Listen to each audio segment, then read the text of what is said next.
Welcome to the Productivity Show podcast, where we believe that you can get the important things done without having to sacrifice your health, family, and things that matter to you.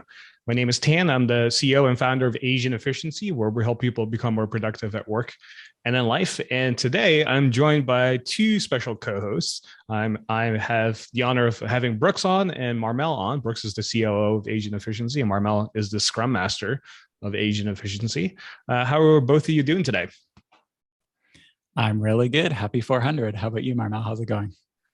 I'm doing great. Yeah, very excited for our 400th episode. I can't believe we're already there. So pretty excited for what another 400, 4,000 more. Yeah, I get often asked if I ever get or if I ever imagined that we would even hit 400 or 500, and the answer has always been yes, because the way we name our titles in the URLs of our website with the show notes has 3 digits. So it's always like 001, 002. So I knew we were going to hit at least 999. But I think once we hit 1,000, I think that's when I'll go crazy, when we have done 1,000 episodes. But as many of you know, we started Asian Efficiency back in 2011, and the podcast has been around since 2016, and we surpassed over 11 million downloads. And that's all because of all of you that are listening, which makes us the number one productivity podcast in the world. And we definitely don't take this for granted. We've been putting a lot of time and effort into this to make sure that we give you the best content. And we wanted to take this episode to kind of celebrate it. And it's kind of a recurring theme of this episode as well, is because many of us are very ambitious. We always like to do stuff. We like to set goals, but we don't do a good job of celebrating. So I kind of want to take that chance right now and say, hey, we've done a lot of work. We've done a lot of great things, but we also need to sit back and relax and enjoy the fruits of our labor. And that's what this episode is all about. So we're going to be diving a little bit behind the scenes today about who the podcast hosts are, get a little bit about what Brooks is up to and what he's into, and Marmel and myself as well. So we're going to mix it up a little bit here today, and so you will get a better idea of like what Asian Efficiency is, who the people are behind it, and so much more. So there's a lot of episodes we've done, and we're going to pick and cherry the ones that we love the most. So next week's episode is going to be about how to buy back time. And that's going to be an exciting episode as well. So if you want to figure out a way to get more time back in your life, be sure to check out next week's. But as always, we like to kick things off with our top 3 favorite resources. So the first one is a book, and that is one that Brooks submitted. Brooke, what is the book that you submitted? Yeah, so my book is The 99% Invisible City, a field guide to the hidden world of everyday design by Roman Mars. For those who aren't familiar, 99% Invisible is a podcast, but they released this book, and it's this nice illustrated book about all the kind of hidden things that go on in a city, like all those graffiti or spray paint that you see on the street and you're like, what does that mean? Or talking about how certain way markers are done, highway signs, buildings, like all sorts of stuff that we all see every day. Anyone who lives in a city sees, but probably doesn't notice, and it goes kind of behind the scenes of all that. It's a really interesting book. So if you like cities, check out that book. So that is my pick, a book. Now our next pick is an app, and I know, Tan, this is one you submitted. So which is your favorite app you want to show? So the one I want to display here today is an app called Rise Science. So it's RISE and then Science. So this is an app I got introduced to recently, and it does 2 things. One, it measures your sleep through the app on your phone, but also it will show you how much sleep that you have, and it will optimize your schedule for you as well. So based on your sleep pattern, it can actually predict when you feel most alert and when you feel most dull. And it's based on science rooted behind circadian rhythms. So everyone has naturally a period where they feel most alert and when they should really focus on doing the most important work. But we all have periods throughout the day as well where we feel a little bit more dull and we're a little bit more relaxed. It's kind of like the afternoon lull that people are familiar with, and it can actually predict when that happens for you. So maybe when that time happens, you want to do less important work or do other things to re-energize yourself. So it will actually create a schedule for you. And I've been very impressed by this app. And so I wanted to highlight it here as well. And we're going to have the CEO of this app on the podcast very soon as well, where we're going to dive deeper. But in the meantime, go check it out, Rise Science. And then the third recommendation we have here is a tool slash device. And Marmel, I know this is the one you submitted. What's the one that we have here? So I added in the Logitech, I think it's Litra Glow Premium. So it's actually a streaming light. So I put it down because it's something in my cart and I know I need it, especially right now. So I have a lot of friends who use it. It's very handy because you can just put it, on top of your monitor, so it doesn't take a lot of space. And especially like when I record the podcast, it's like 4 a.m. where I'm from, so the light is not real. I don't have natural light, so with a lighter glow, it will really help out, with my light condition. Yeah. For all of us who are working from home, that's crucial nowadays. So if you missed anything, don't worry. We have everything linked here in the show notes. By go to theproductivityshow.com/400. You'll find everything there. All right, Brooks, I'm going to start off with you here. I kind of want to get your story and kind of like get to know you a little bit better, aside from all this work stuff that we always talk about. But also want to give our listeners a chance to get to know you on a more personal level, beyond all the amazing things you do at AE. So I know you're married. You've been married for many years, and you probably have food preferences that your wife is very aware of. And I know a little bit about that, but if you had to describe to our listeners, what are some of your favorite foods and why? I guess if I was Canadian, I should probably say poutine, since that's the one food we're known for. But I am actually not a big poutine fan. Actually, my favorite food is anything curry. So it doesn't matter. It could be South Asian curry, Thai curry, Chinese curry, Japanese curry. Like, it doesn't matter. Anything with curry is my favorite. As for why, I don't know. I grew up in I don't know how to say this, very small, white Canadian logging towns. And I had zero exposure to anything like this.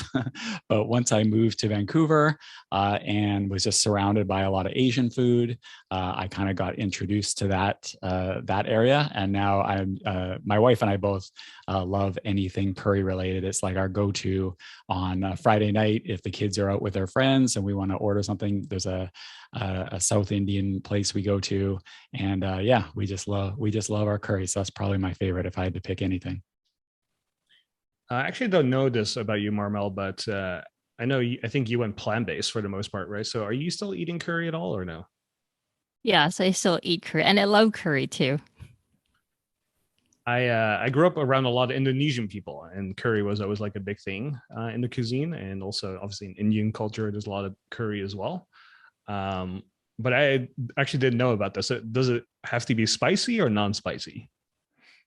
For me, I'm cool either way. I started my curry journey very non-spicy, but now I can take some spice. I'm okay in that area. Yeah, it could be either way. The place we order from tends to be actually quite spicy, but I don't mind it at all. Okay. Well, I'm a team non-spicy. I can't eat anything spicy at all. One of the things that a lot of people don't know at AE is we have this like little thing that we do where we do our personal development plans or individual development plans where people try to live up to our core value of glowing green, which I think many hardcore listeners have heard of. And it's the idea of like living up to your fullest potential. And one of the things we like to do on a weekly meeting is kind of go over what everyone has been doing in that particular area. And Brooks is probably the number one person who probably reads the most. And so I'm kind of curious to hear from you, Brooks, like what are some of your favorite books, fiction, nonfiction, anything on the table here? Yeah, well, like I've talked about before, I like to rotate what I read. I don't like to read too much of any one thing. So I tend to like a lot of different types of books. I love fiction. Probably my favorite, I don't know if I have a favorite fiction book, but I have some favorite authors. So Haruki Murakami is a Japanese author. He's probably, if I had to pick like one author that's my favorite, it would probably be him. I like pretty much all his books, even though the main character is pretty much the same in every single one of his books, but somehow I seem to like identify with that main character quite a bit, so it's okay for me. So yeah, all his books are great. Neil Stevenson is another author I really like a lot. And then I'm really pretty hardcore into the Dune series by Frank Herbert, have been ever since I was a kid. So I was very excited when the movie came out recently. And those are kind of like my favorite fiction books. Nonfiction, I like all sorts of different nonfiction books. If I was to pick like a favorite genre, weirdly, it would probably be like computer history books, like talking about the early days of computers, the early days of PCs, the early days of the internet. I just find it fascinating reading that, the kind of like the stories behind that. Weirdly, this is going to sound really strange, I'm actually not generally a fan of most productivity books. I read them because, you know, that's what we do.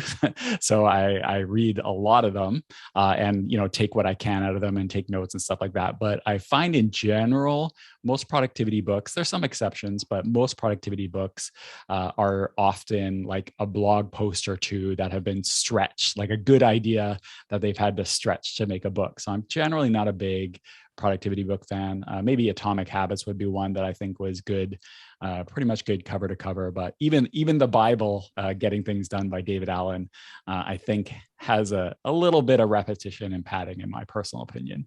But yeah, probably as far as books goes, those are my favorite. And then maybe biographies. Probably the books by Robert A. Caro would be my favorite. I mentioned this on a recent podcast, but The Power Broker, which is about Robert Moses, and the books about Lyndon Johnson by Robert A. Caro. I think those are both really, really good books. So those are probably my favorites. Marmel and I joke about this sometimes because I think you're known for saying, "Oh, this could have been a blog post" whenever you finish the book, and I think that's probably true for a lot of books. And I'm glad that you're reading a lot because obviously, one, it's part of our core values, but also two, I think you have a lot of interesting book recommendations and introductions to people that are kind of like off the beaten path a little bit. And so anytime you make a book recommendation on our weekly meeting, I go, oh yeah, that's a book I should check out. So I always appreciate you doing that. And I'm sure Marmel is very happy about that too, because it makes her life a little easier when she knows that you're reading all the time, right, Marmel? Precisely. I One thing always I check will, his yeah. confidence pay. Sorry, Rex.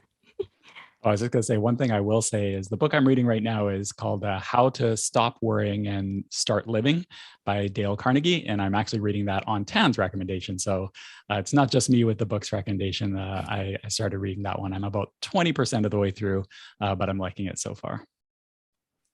So Brooks, when you're not working at AE, I'm kind of curious to hear what you actually like to do outside of it. So you spend a lot of time at AE. There's a lot of stuff happening here internally at the company. I always see you on Slack, but when you're not on Slack, like what do you actually like to do? Yeah, we try to spend a lot of time outside, I guess I would say. So one thing that my wife and I like to do is get out to nature. So we just happen to live where I live in Vancouver. For those who don't know, it's right on the ocean, but there's also mountains all around us and like forests and stuff like that. So we like to get out and go hiking and that sort of thing.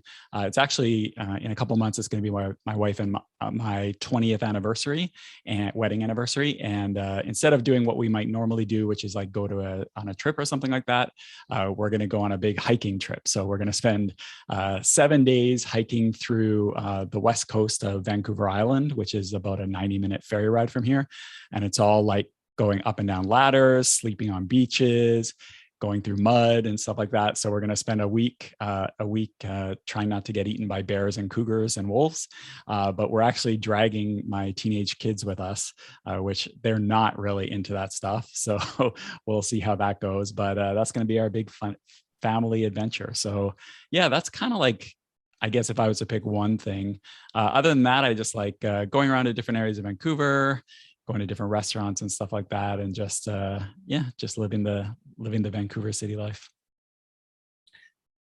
Would you mind sharing this story how you actually joined AE? And there's actually a lot of different variations to it. There's a lot of touch points between when we first met to how we start working together. And I'm curious to hear from your perspective when it started and when we met and how it led to where we are today. Because I'm sure I have a different perspective on that.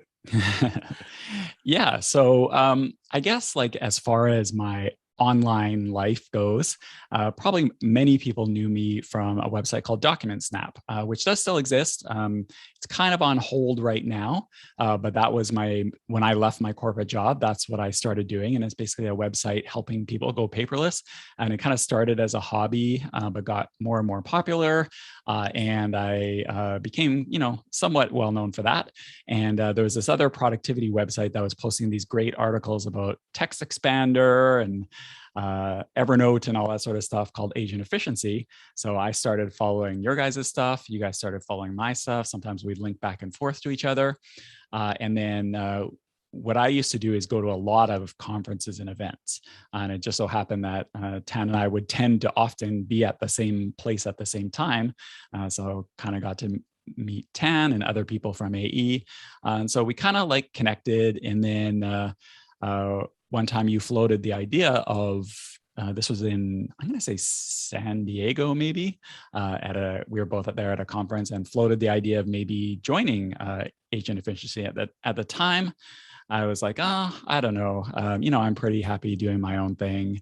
But it was more like possibility floated, and at different events we would kind of like touch base about it.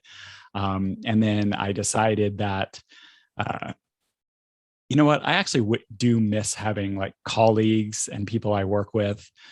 So I reached out to you and said, hey, I would be into it, but at the time the timing wasn't right for you. And then I guess later the timing was right. And it just so happened you were in, and I had started doing a few things for Agent Efficiency. Like I wrote some guest blog posts. I helped out on some projects. So we were kind of like doing some like testing work together. And I think it was going pretty well. And then it just so happened you were in Canada and you flew to Vancouver to visit. And then I said, well, if you want somewhere to stay, feel free to stay with us. And you did. And wined and dined me, charmed my wife, and ended up joining after that. So that's my version of the story. It was like a 5-year long project, I'm going to say, but that's how it worked out. It was a multi-year project. Yeah, I think that's fair to say. Like when we first met, I think you actually told me where we first met, because I always thought that we met in Portland, but I think we actually met in San Francisco at the OmniFocus event. Yeah. But I think I probably had 1 or 2 drinks, so I probably forgot. And then we met in Portland for the WDS World Domination Summit, which is not what it sounds like. It's kind of like a indie, kind of like startup, kind of like event where Chris Gillibo helps people start their first business with very little money. And I think that's where we met originally, but you corrected me saying no, we actually met in San Fran, and then we ran into each other at multiple conferences and stuff, and I definitely floated that idea. And for anybody that's listening, I was in Kelowna. Is that what it's called? Kelowna? Yeah. Kelowna, the correct, wine. yep. The wine area in Canada. And that's actually where I first discovered ice wine, which is a very Canadian thing. It's a sweet dessert wine. And so I said to Brooks, hey, I'm actually in Canada. I'm about to fly home, but I'm happy to change my flight and come visit you if it helps, kind of give you an idea of what it's like working at AE for you to get to know me better and for your wife to get to know me better and so on. And, the funny thing is, and this is kind of like a sales thing you learn over time, is you have to kind of know who makes the decisions, right? Just like when you're a waiter, you go to the table, you have to figure out, like, especially if it's a big group, there's always one person who makes all the decisions or is the one who's going to pay and probably has the biggest voice that will decide what's going to happen. So you got to have to figure out who that is. And so I said, okay, I need to go over there. And Brooks is obviously sold on the idea, but obviously his wife is not yet. And so I need to go there and wine and dine his wife. And so that's what I did. So while staying at your place and, obviously getting to know your sons as well. And so after leaving that trip, we were all sold on it. And I remember you guys dropping me off at the airport and I went home. And I think I remember you saying how one of the things that sold your wife on it was she noticed that I bought a really nice gift for my mom, I Yep. think. And that she was like, okay, Tana's a good guy. Yeah, we need to keep him around. Actually, what she said is Tan's, well, my wife being a mom, of course, like that. And actually, her exact words were, Tan's a nice young man. So that's some big mom energy from my wife there. Yeah, because what a lot of people don't know is I'm actually the youngest person in my own company. So everyone in the company is more senior than I am and has much more life experience in many ways as well. So it's a funny dynamic that we kind of have because I'm actually learning a lot from Marmel and from Brooks and from other people on the team what it's like to have kids and different types of lifestyles and responsibilities and what you guys do. So I'm always taking notes because, as you know, I'm a sponge for learning, and especially from people who are a little bit further ahead in life. And so, yeah, very grateful to have you on the team, Brooks. And maybe just to kind of conclude this interview portion here, what's a fun story that you have that I think would maybe describe Brooks in a nutshell? Probably if you could describe me, this story is I have this weird fascination with long distance train trips, and I tend to do things on the spur of the moment too. And so I would always threaten my wife that if she ever had a work trip to like China or Japan, which she did have quite a bit back in the day before COVID, I was gonna meet her in the Hong Kong area, but I was going to do it by flying to Moscow and taking the Trans-Siberian Railway across Asia and to meet her there. And so she did have a trip to Shenzhen in October. And so I was like, okay, that's it. I'm doing it. So I sent my passport away to get my visa. I booked all the tickets and I did it like on a last minute sort of thing. And then it turned out her work trip ended up getting canceled. But since I still had all my tickets, I'm like, that's it, I'm doing it. So just like on a whim, I essentially did the Trans-Siberian Railway, which is 7,000 kilometers across Russia and through Mongolia and China to Beijing. And then that is an example of the sort of things I will do. I really like long distance train travel because it just gets you like away from everything, and you have a lot of time just to like relax and think. But you can also see a lot of stuff and have a lot of routines. I just recently read this article about how somebody figured out what the longest train trip in the world is, and it would take 21 days. Goes 18,000 kilometers from Porto in Portugal all the way to Singapore. And so my kind of like life retirement goal someday is to do that trip and spend 21 days taking trains from Portugal to Singapore. So that's my plan. So that's a pretty much sums up me quite a bit right there. Yeah, I know you're a big fan of long train trips. I remember when you were on that trip, you ended up slacking us with photos of what it looked like, and I was like, "Wow, this is a different world." Not for me, but do you remember that, Marmel?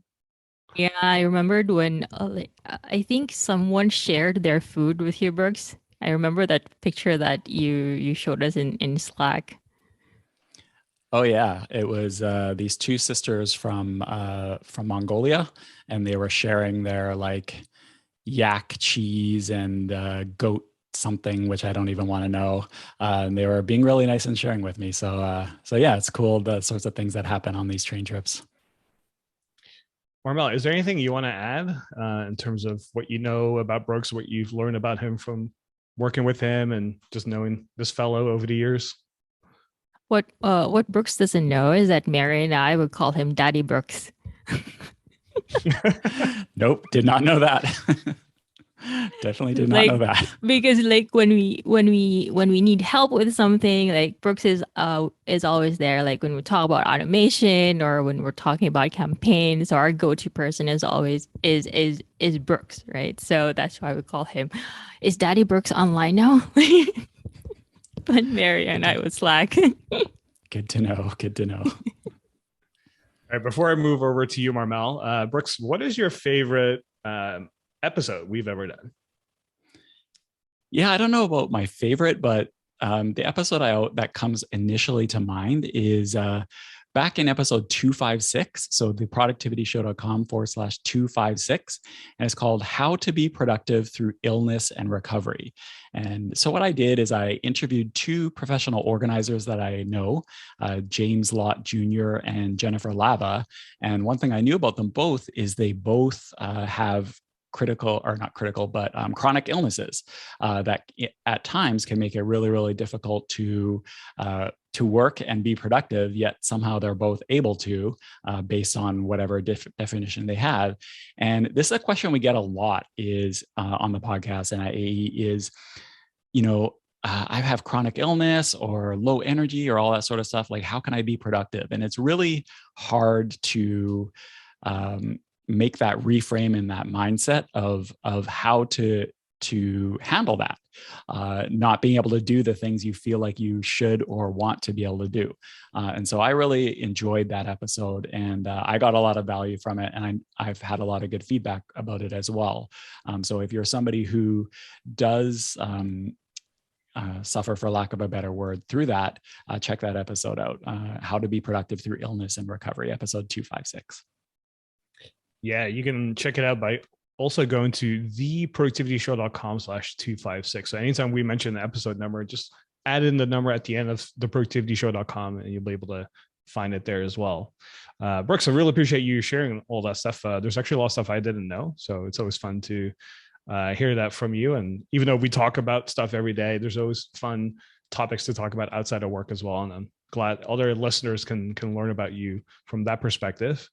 To shift the spotlight a little bit, Marmel, I know you've been with us for many years. And what a lot of people don't know about Marmel is, yes, she is the Scrum Master of Asian Efficiency, but when we first worked together, she was actually never meant to be the Scrum Master. She was supposed to be just a quote unquote team member for our growth hacking team. But we quickly realized that Marmel had a lot of potential for managing the team, but also coaching the team. And so we said, you know what, Marmel, have you ever heard about Scrum?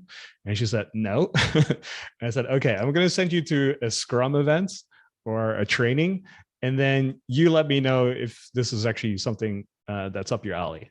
And so Marmel ended up going and eventually loved it so much that she became the Scrum Master.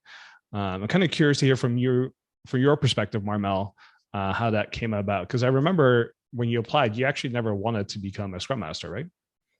No, because I didn't even know what it was. Like, it was the first time that I heard about it when we were, we were on that call. So I was very curious. At the same time, I was very nervous too, because first I didn't know anything about it. And then when you mentioned it to me, I just researched on it. So I wasn't quite sure what it really was. Like, when you mentioned Scrum, and if you have no idea, it was like, you really will not know what it is. It's like a rugby term, right? But when you said that, you know what, it was actually a training certification that you sent me to. So there was an exam at the end, by the way. So I was really scared and very nervous. But you know what? I think that was like 7 years ago, and I think it's probably one of the highlights of me being part of Asian Efficiency is me knowing Scrum. So it's been awesome. Yeah, ever since then, you've learned a lot about Scrum, just not only from us doing stuff internally, but also just going to the events and learning about it online and stuff. And the funny part is there have been other companies to recruit Marmel to come work for them. And Marmel has oftentimes said no, hence why she's still here today. But it's because she made such a big impression, especially on one person, when she was at a Scrum conference, and Marmel made a suggestion of how to make a slight tweak to how they do things to end up their meetings. And people went, whoa, like, you actually do that? Would you mind sharing that story, Marmel? Yeah, so I attended, I think it was in Singapore, the Global Scrum Alliance event. So I attended, and we were talking about retrospectives, and we were sharing what we would do. And then I shared about our round table of gratitude. So so in Asian Efficiency, every time we have our growth hacking meeting, at the end of it, we always share who we're grateful for in the team for that sprint. So that's what I shared. So nobody in that event or gathering did that. So it was, I think, they never thought of it as something important, but in age deficiency, we know how important, how important that is when we vocalize our gratitude for somebody in the team. It boosts out not just our morale, but also the morale of, our team member. Yeah, and what a lot of people forget about this aspect too is, and I'm sure you've seen this, Brooks, a lot, is the way we do Scrum is, I would say, somewhat unique, but also most people or companies that use Scrum are usually in the software development space, right? They're software engineers. Scrum is very heavily used by programmers and coders, but not so much outside of that. And I think we were one of the first to kind of do that when it comes to managing our podcast, to managing our content, to how we do HR and that kind of stuff. And so I think that has been always a big advantage for us as well. And I'm kind of curious to hear from your perspective, because I know you've been involved in software for many years. Like this is probably quite unique what we're doing. Yeah. When I was in the for those who don't know, I spent many years working for software companies. It used to be my thing before getting into the online world, and this was just at the transition to agile from waterfall. So most of my software experience is in the waterfall world, where everybody does one thing and then pass it off to someone else. And I was always in the like support / client services, which is always like the end of that waterfall and has to deal with all the consequences of everything that goes wrong before the waterfall at previous stages. So yeah, it was just kind of like the transition to agile when I switched away. But that is one thing since joining AE that I really took away from the way we do things, that I think is, like we said, it's kind of made for software originally, but you can really apply it to everything. And it's this concept of doing things in short bursts, iterating, evaluating, and just like having these kind of like short milestones versus not even milestones, but these short sprints, as we call them, versus like trying to do these big, long projects that are planned out. Because the planning out, I've sat through lots of meetings with lots of gigantic Gantt charts, and the planning out thing almost never works. Or if it does work, the result isn't what you are wanting. And like we said, it could be software, but it could be applied to anything. And so I think the way we've done things has really shown that. So Marmel, I think a lot of us here like food, and people in the chat here on the live stream talk about food as well and how important it is. I think recently you mentioned that you went plant-based. So what kind of food do you like to eat? I know you're in the Philippines, so you probably have very, very interesting dishes that we probably don't know about. So I'm kind of curious to hear what you eat on a regular basis, what you cook, and what your favorite foods are. My favorite food, and I didn't realize this actually up until recently. It's actually very, very simple. It's just Chinese noodles. So in the Philippines, we call it pancit.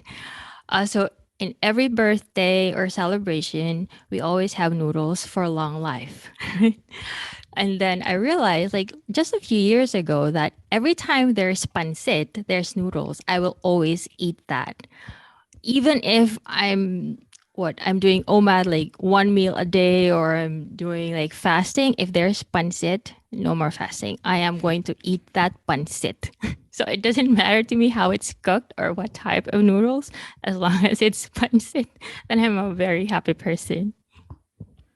Yeah, for those who wonder how you spell it, it's Pancit, so pancit. So check it out. I recently went to a Philippine cuisine restaurant that I posted a photo about it as well in our Slack. And I was like, hey guys, look, I'm going to this restaurant, and let me know what you recommend. And I remember you recommending that as well.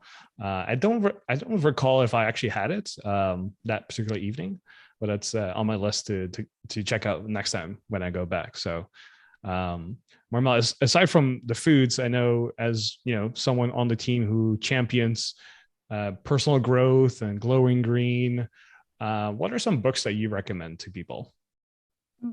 Um, just like Brooks, I don't really have a particular like genre that I like to read. Like I do have a lot of books. Like at home, we have like a B&B, a books and booze cabinet. So it's like a cabinet filled with books, and in the middle are like all my booze, like wine. But I like my books would stem from would be like a mix of World War Z. I'm sure you a lot of you have seen the movie, but I really love the book, World War Z. So if you like the movie, I suggest you read the book as well. I tend to buy a lot of history books, like particularly World War II books, picture books for that as well. For the authors, I love Carlos Ruiz Zafón and also Gabriel Marquez. Um, yeah, so well, before I forget, for productivity, my favorite author has to be Patrick Lencioni, and I'm pretty sure for those of you who've heard me in the podcast, you've heard me mention one of his books, which is the Five Dysfunctions of a Team. And I think Tan, it was actually you've recommended that book to me when I started.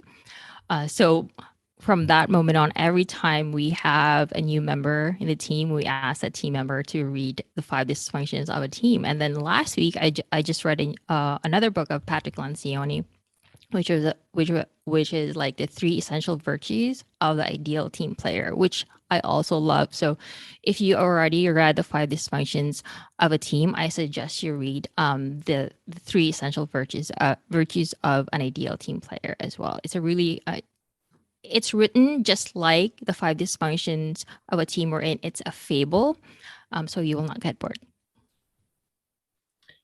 So Marmel, when you're not working, I know you do a lot of other stuff as well, but would you mind sharing a story about you and what you're up to and kind of give people an idea of like who you are as a person?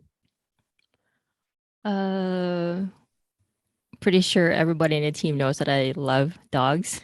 So I do a lot of volunteering for our animal shelter here. So when I'm not doing that, I do love to travel when this pandemic is over. I'm not sure if it will be, but when it's better to travel, then we will be doing that again as a family. I love to travel with my family, just visiting museums and libraries and going to parks.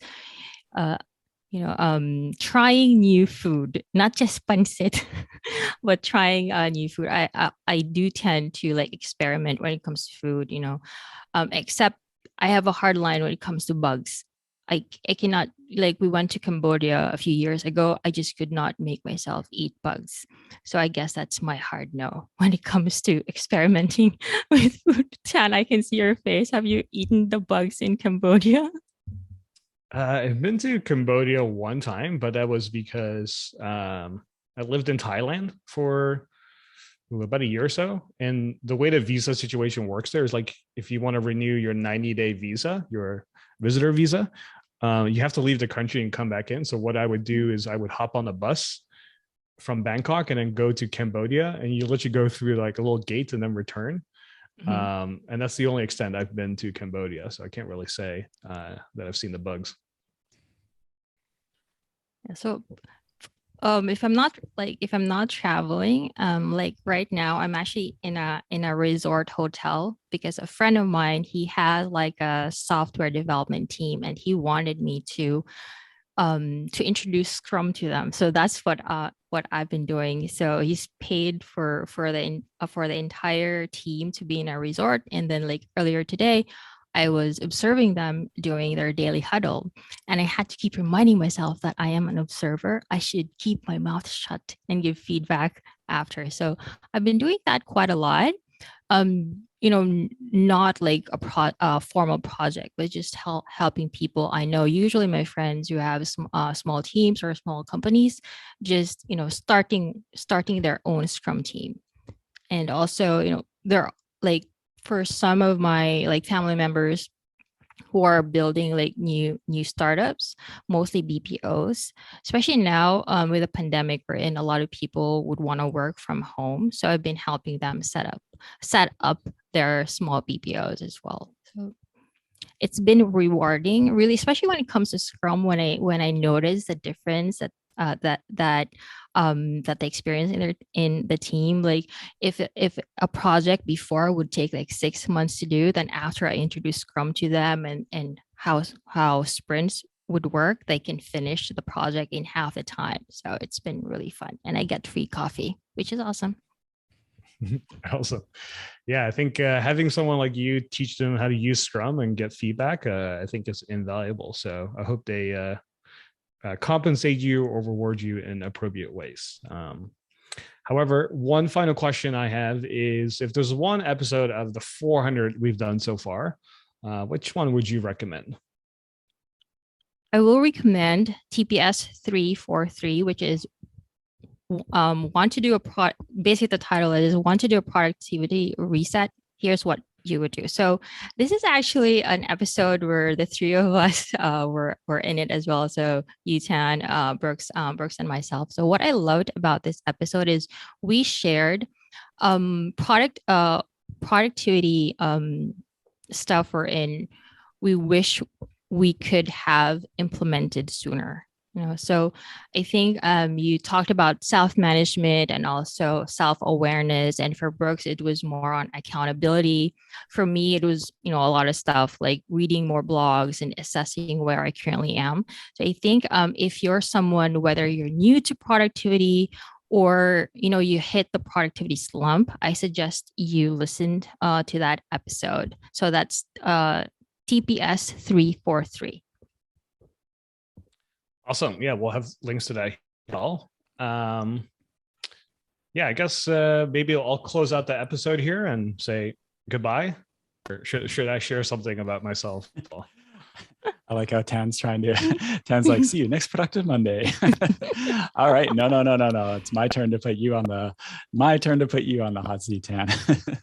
All right. So why don't we start telling like the really short version of why you started Asian Efficiency in the first place, but also how what was the tipping point that turned it into a business? Because I know it wasn't started with the idea of having services and stuff that people could purchase and that sort of thing. So maybe you could tell like the really short version of that story.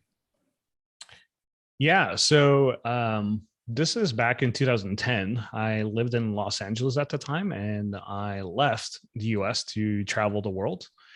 And so when I ended up in Bangkok, I met Aaron, one of my best friends, and we lived together for maybe 2 or 3 months. He let me stay at his place for a little bit. And we both noticed that we were very much into productivity, and we get people asking us all the time, like, hey, you guys are so efficient. Like, how do you guys do stuff? And so one day, I remember we're at a house that we rented with a few other entrepreneurs.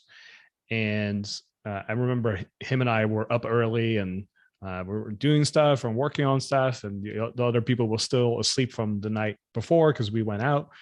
And so when they woke up, everyone again went, how do you guys do this? This is some weird Asian efficiency going on right here.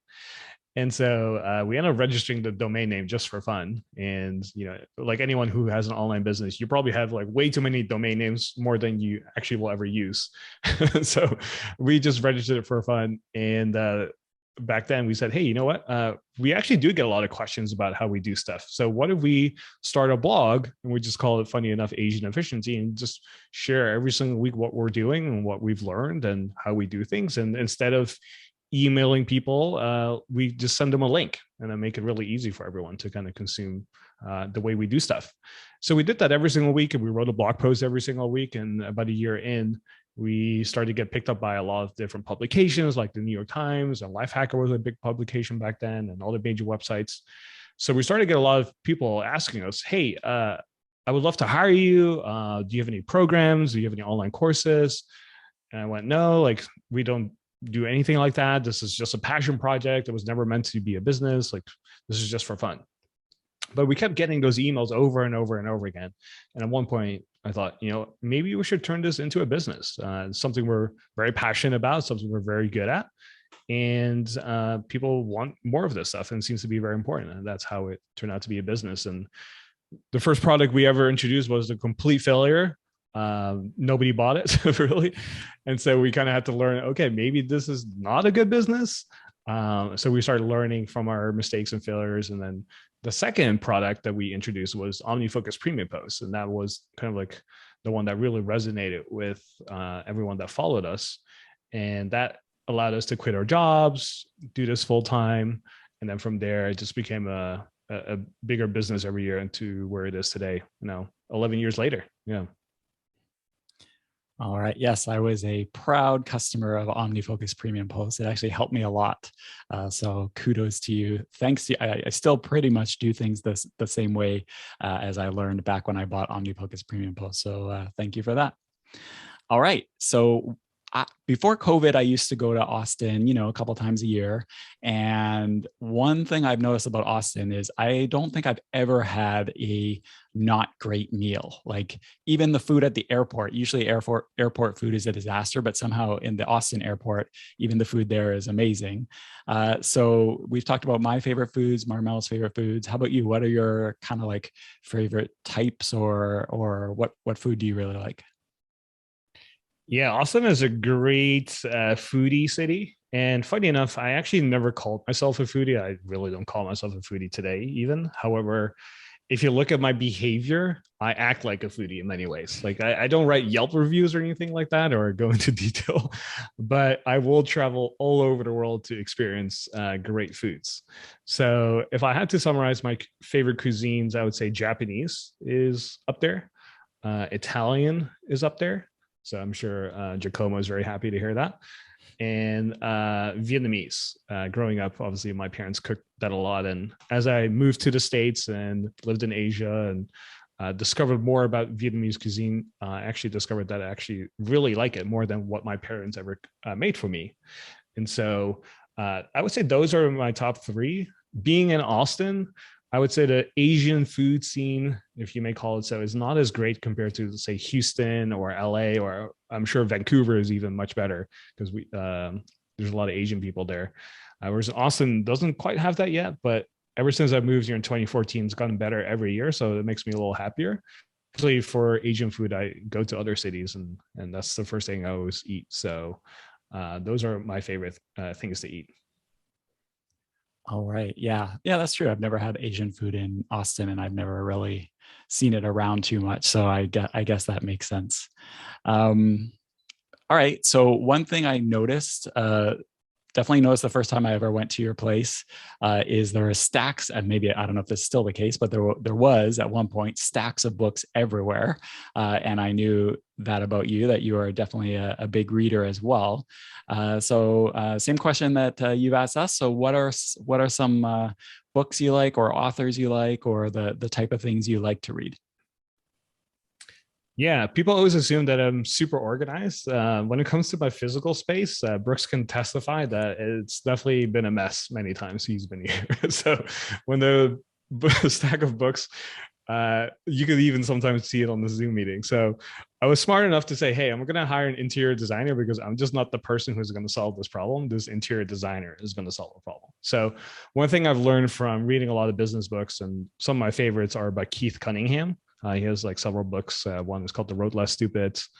That's his most recent book, I want to say. And then the other one is The Blueprint for Building a Insanely Successful Business. Those are two books I always refer back to. Scaling Up is another one. That's kind of what we use here to run Asian efficiency. It's kind of like an operating system for your business. And then The Untethered Soul, which is probably my favorite personal development book. And then Switch, I think, is another one. So those are probably some of my favorites. And then the most impactful book was probably either Rich Dad Poor Dad, because it kind of kickstarted my inner entrepreneur. It allowed me to start my first business when I was 13. And then 30 Lessons for Living, which is a book I've mentioned on the podcast many times, which kind of distills the lessons of elderly people and what you can learn from them and hopefully apply to your life now. And so a lot of things that I do today are very much shaped by that particular book. So 30 Lessons for Living. And yeah, going back to the book stacks, it's more organized now, fortunately, because I've actual bookshelves and stuff. But like I said, one thing I've learned about business and reading from all the business books is if you don't know how to solve a problem, find someone who does know how to solve the problem and let them do it with you or for you. And so I didn't know how to solve my book problem, but I know someone else who knew how to solve that. So that's something I've learned. And whether that's, outsourcing, delegation, or if you have a problem in your life, but you're willing to spend some money on it to solve it, there's somebody else out there who knows how to do that and maybe even loves doing it. So that's something I always like to keep in mind, and the framework I like to teach others as well. Yeah, behind you on video, there's like a nice mirror. I think there might be a plant or something there, but it used to stress Marmel out big time when there would be like a table with like stacks of stuff and mess and stuff like that. So yeah, so kudos for getting that solved. All right, so one thing I've definitely learned from you a lot is about travel stuff. There's an article on the blog about how to travel across the world first class for like $200 or something like that. So I know that's an area you know a lot. What kind of like hobbies and activities and things do you do when you're not green on the AE Slack? Like what sort of things do you get up to? So I'm really into board games, and a lot of people don't know that, but I love playing something like Catan or Carcassonne are probably two of my favorite board games. I'm not really into Monopoly. I think that's too much luck. There's not enough strategies, too much luck. Just get orange and you're pretty much winning most of the time. So board games. The other thing I like to do is hosting events here in Austin. So it was really inspired by that book, 30 Lessons for Living, which basically there's a big theme in the book that says, your happiness comes from your relationships with people, both your parents, your siblings, your significant other, your friends, people in your community. And so I kind of realized, hey, I know a lot of people, but I know them very superficially. And so I wanted to build more meaningful relationships with people. I said, you know what? In order to do that, let me start hosting more events. And so I started hosting dinner parties around Austin. I think I hosted like 44 dinner parties in 2 years. So it was quite a bit of effort and work. And funny enough, I used a lot of Scrum methodology with my friend Tim to organize these things. So every time we finished the dinner, we did a retrospective. What went well? What didn't go so well? What could we do better next time? And if you come to a dinner now, 44 dinners later, it's a very unique experience. Like if you ever meet people around Austin and they've heard about our dinner party, people will rave about it. And it's because we use the Scrum framework, and Tim is a certified Scrum Master as well. So we use that to make every single dinner party a little bit better. And that applies to the events that we do together as well as friends. And it's just beautiful to see when you organize events and bring people together that they meet other friends, because one thing I've definitely discovered is post college, it's much more difficult to meet other people and meet friends.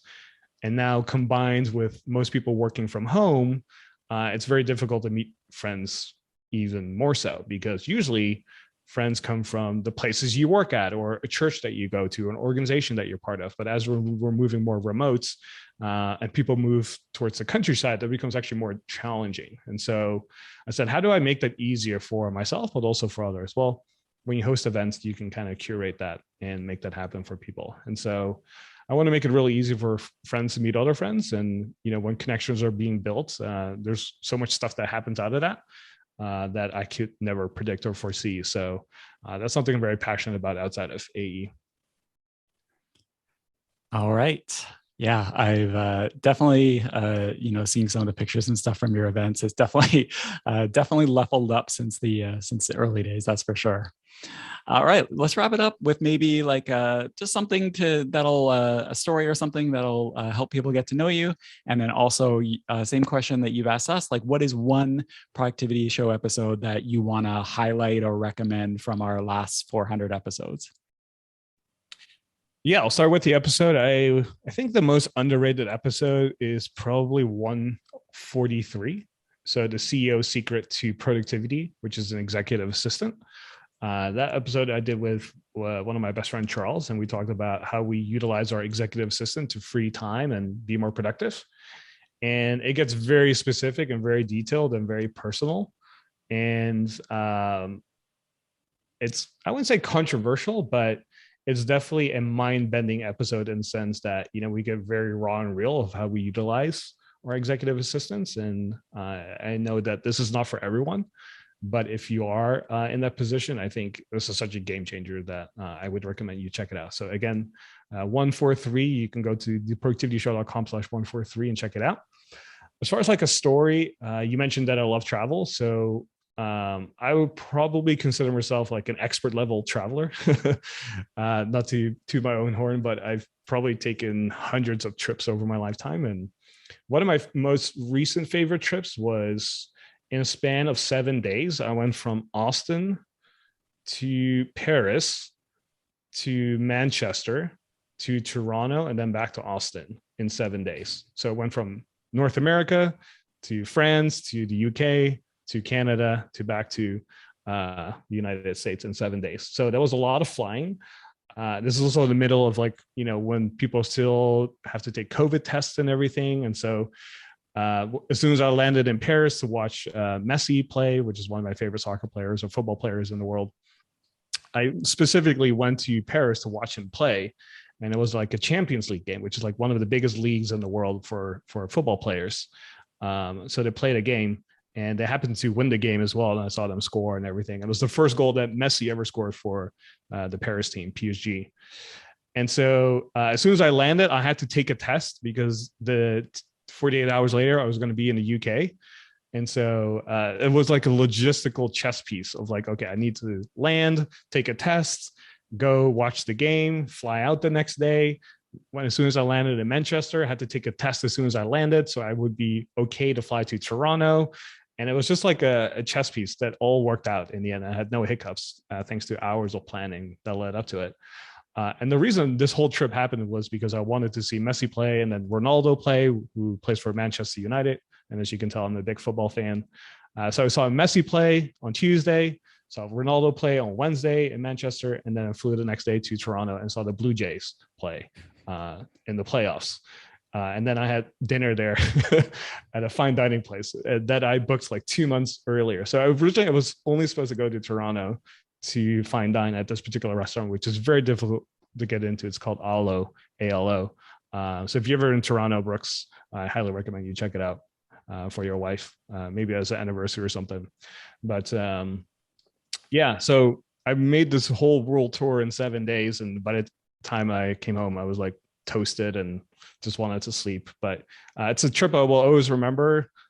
Lots of memories and crazy stories, and did it all solo. And by the time I came back, I was like, all right, I'm tired, but ready and excited to get back to work again.